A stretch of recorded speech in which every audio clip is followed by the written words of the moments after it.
mga lods, ang oras na to karon mga lods alas 11 gabi pero actually this is for fun mga lods. Galibog ko mga lods ba matug hindi matug ang isda no. Look at this, oh.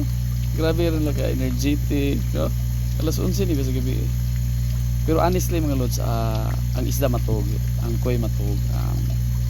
Kay naabgay time makamata ko og kuan magtan-aw ko ang isda naghunong gid siya, nasa ilaw naghunong niya.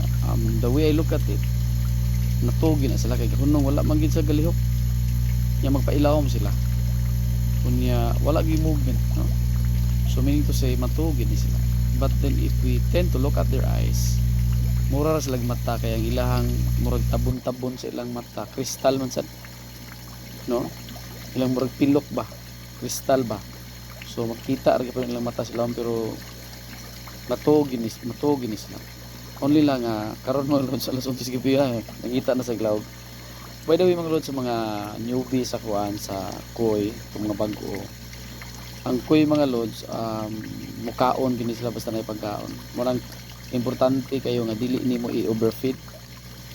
Kay kung makakuan sila pagkaon mga lods, mukaon gini sila nya. Once ma-overfeed sila mamatay sila. Mamatay kay mahutdan man sila oxygen. No? So muna nga ang koy nako diri mga lods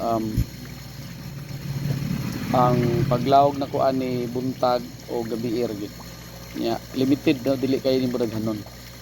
Kay mo lagi na kuyaw sa overfeeding niya mapwison magud pud sila og manobra ra kay ang tubig ba mabaho man. So kinahanglan na imong ilaw mga lods kanang igo ra gyud nga mahurot nila, no? Though sometimes ako kanang ganahan kung maglaw ko sa manobra ra ba, manobra.